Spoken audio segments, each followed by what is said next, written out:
안녕하십니까. 마케팅 마스터 꿀리버입니다.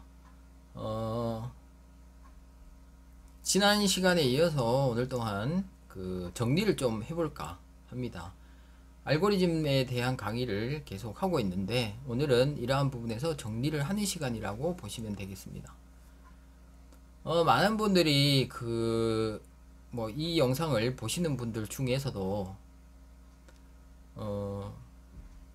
이때까지 좀 거꾸로 보지 않았나.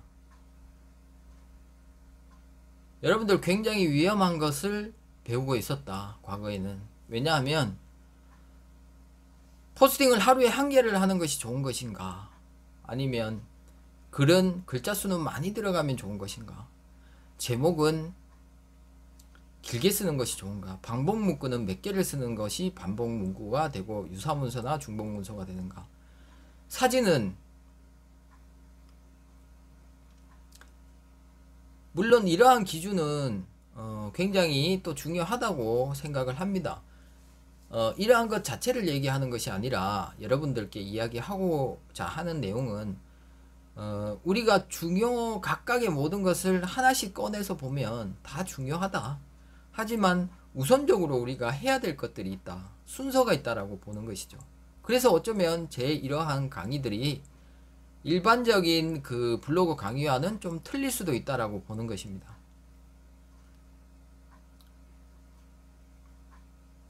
일반적인 사람들이 만약에 이거를 갓 시작하는 분들이 보게 되면 이해를 하시는 분들도 있을 거고요, 아마. 왜냐? 안 되니까, 답답하니까, 보실 수도 있을 거고요. 보고 있겠죠. 완전 생초보 같은 경우에는 정신이 없겠죠. 블로그 들어와가지고 제목 어디 쓰는지도 잘 모르는데.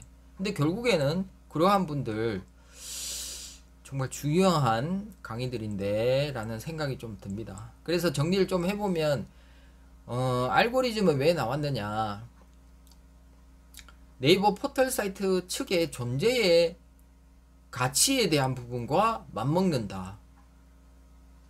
어떠한 정보를 얻기 위해서 네이버 검색창에 검색을 하였는데 뜬금없는 이야기들이 나오고 뜬금없는 사이트로 이동이 돼버리거나 자꾸 뭘 살아라라는 쪽으로 가거나 이렇게 되었을 경우 네이버 포털 사이트 측에서는 굉장히 데미지가 크다라고 보면서 알고리즘을 개발을 하였다라고 저는 판단을 합니다.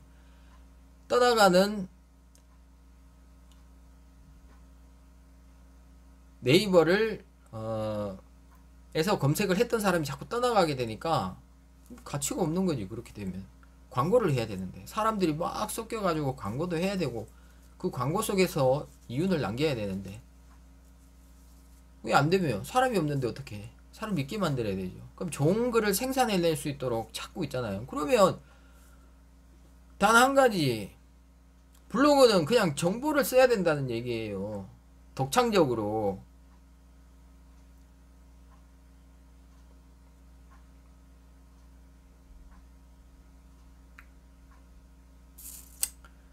자, 2012년 12월 4일날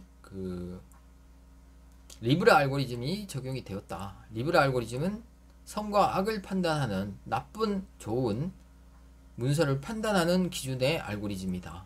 그래서 그때 당시에 대란이 일어나 버렸다. 복사성, 도배성, 나치성, 기계적인 생성, 강제 리다이렉트, 크로킹, 이런 것들 사용을 했던 블로그들은 다 아웃이 돼버렸던 거죠. 근데 이 자체만을 하더라도 뭔가 보완이 되어야겠다라고 해서 시스템적으로 유사 판독 시스템 2013년도 11월 말경에, 그리고 그 즈음해서 소나 알고리즘 마찬가지 중복 유사 문서들 판독하는, 원본 문서를 우대해주는.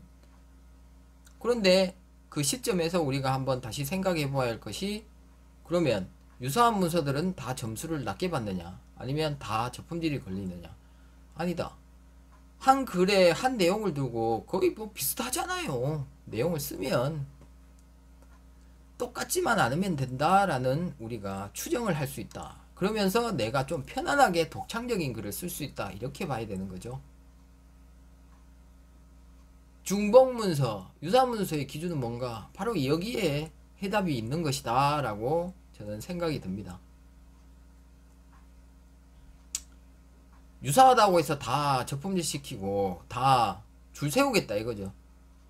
유사한 글들은 뒤로 보내겠다라는 의미가 될 수도 있다. 근데 거의 똑같은 문서를 생산을 자꾸 해내버리면 도배성, 광고성, 그거에 링크가 계속 있잖아요. 혹은 이쪽 글이 여기랑 똑같이 생산된 글이 여기서 똑같이 생산된 복사성,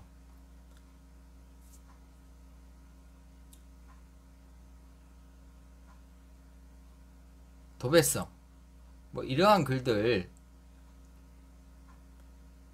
생산을 막겠다 라는 취지에서 손 알고리즘 적용.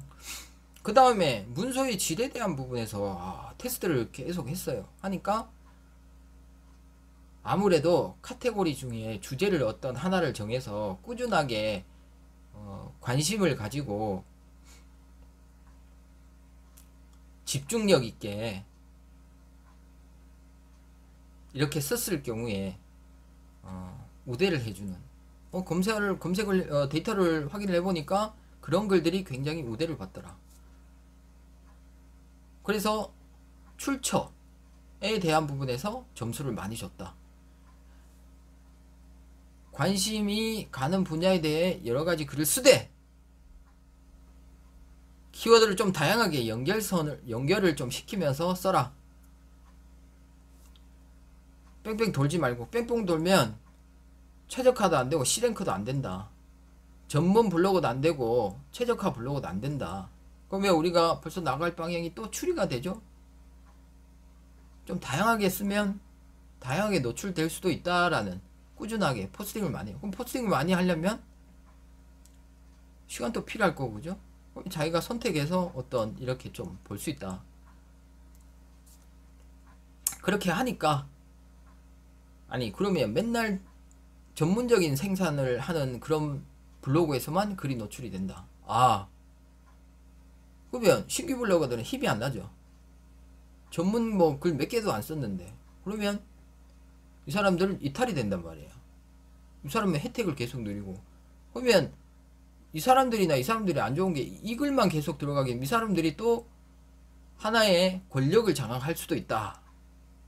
그죠? 뭐 거창하게 얘기하면 이 사람들 손에서 다 놀아날 수도. 그래서 신규의 블로그들 글도 올라가게 만들자. 그래서 문서에 주제 적합도, 그리고 뭐 어뷰징 돼 있는 글인지, 그리고 독창성이 있는지,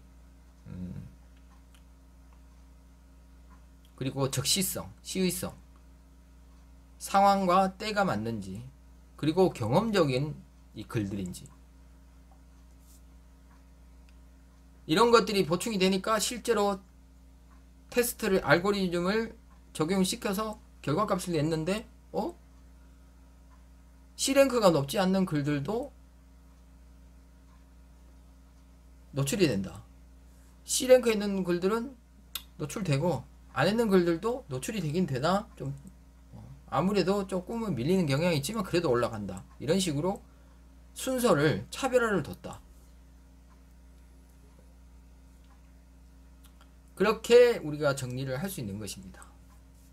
그래서 알고리즘 같은 경우에는 뭐 요 정도만 하면 여러분들 그냥 뭐 어느 정도 이해를 하실 거라 생각이 듭니다. 중간에 뭐 또 중간중간에 또 할 이야기를 해야 될 부분들이 있을 것 같은 경우에는 여러분들께 또 뭐 영상을 하나 찍 되죠, 그죠? 그리고 이러한 알고리즘들은 여러분들 뭐 기본이 되고 기초가 되는 부분이고 뭐 이런 강의 잘 하는 곳이 거의 없어요, 그죠? 뭐 거의 없죠. 저도 이렇게 배운 적은 없었으니까요. 그냥 뭐 이렇다 하고 그냥 넘어갔지. 뒤에 또 강의를 계속 하도록 하겠습니다. 여기까지 하겠습니다.